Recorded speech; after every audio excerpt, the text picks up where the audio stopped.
Have you miscarried and you need to have a D&C operation and you're just wondering what it feels like? Is it going to hurt? What happens in the operation? Well, I've had 3 D&C operations, so I'm going to talk about it in this video. First of all, I'm so sorry that you've miscarried. It's so sad going through miscarriage and so traumatic, so my heart goes out to you. Hi, I'm Vicki from Oh My Mama Body. Now, I do really love talking about my body, my emotions, my experiences, everything that I went through, so that I can help you as well, so that you can understand everything that you're going through and your feelings. A D&C operation stands for dilation and curettage. Yeah, big medical term. A D&C is easier. Now, I've had 3 of them.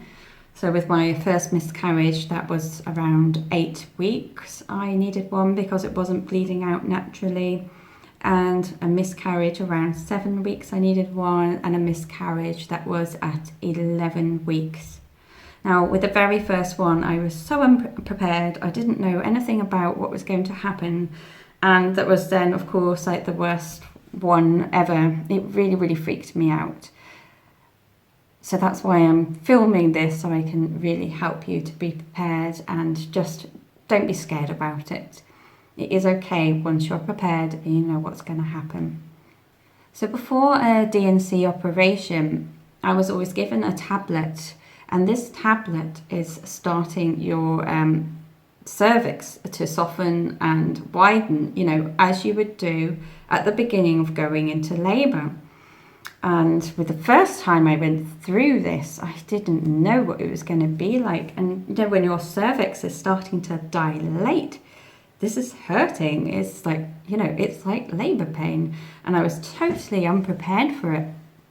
I took the tablet about half an hour before I went to the hospital, half an hour before going to the hospital. And the cramping started about 15 minutes after taking it. I did not know what was going on. And because I didn't know what was going on, that's what scared me. And when I got to the hospital, I was doubled over. And the nurse on the ward saw me and realised what was going on and gave me some extra strength painkillers. So that's what I really advise for you. Right from the beginning, make sure you're stocked up with extra strength painkillers. Because, yeah, going through that cervix dilation was really, really painful for me on that time. With the further 2 D&C operations that I had, I knew that I would be expecting that, and I had already asked my doctor to prescribe me some extra strength painkillers before. Now, going into the operation is a standard operation where you get an anaesthetic.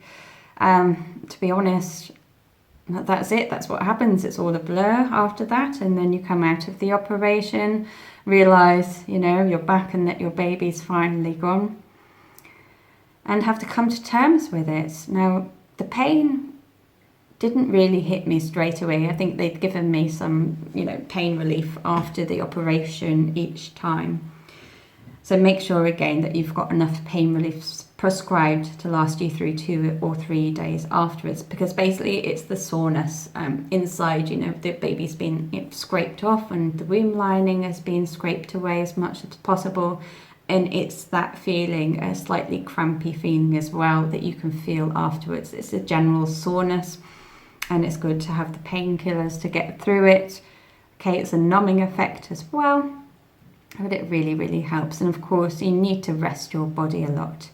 That's on the physical side. I think once you know what's coming your way, then it's easier. So dilation is for dilation of your cervix, and curettage is the, you know, scraping off everything that's inside your womb. It took me about a week to recover each time. You know, I would feel shivery in my body, and my breasts would be changing, and feel really, really cold and extra sensitive for at least a week afterwards. And then, of course, the cramping. So I did like to cuddle up for the first 24 hours in my bed and hide away. But after that, you know, I did have to carry on with life and get up again. It's the emotional healing that takes longer after miscarriage. Once your body has physically repaired itself, of course, remember that you're going to have some postpartum symptoms as well. You know, your body has been pregnant, and now the pregnancy hormones need to drop back down again. So don't be surprised if you are shivery and that you've got chills. These are postpartum symptoms. And maybe 3 months later after miscarriage, you might find out that you're losing, more hair than usual. This is another postpartum symptom. It really depends how far along you were with your pregnancy as to how many postpartum symptoms you're going to be getting as well. On an emotional level, you really need to look after yourself, mama. Make sure you've got your circle of women around you who get you, who understand you, who can really help you through your feelings. Now, I've got other videos on this around the cycle of grief and healing after miscarriage, so please do go and check them out. Don't, whatever you do, feel alone going through your miscarriage. You shouldn't do. There's so many places that you can go to. I have a private Facebook group with resources and tools and techniques for you. And we have a weekly healing hangout where women get together. We go through meditations and healing exercises together. If you feel like this is something that calls out to you, then please do come and join us. I've put all the links in below, or you can come and contact me directly. Just reach out. I'm here for you and would love to help you on your healing journey, and wish you all the best. Sending you lots of love. Bye for now. Get better soon.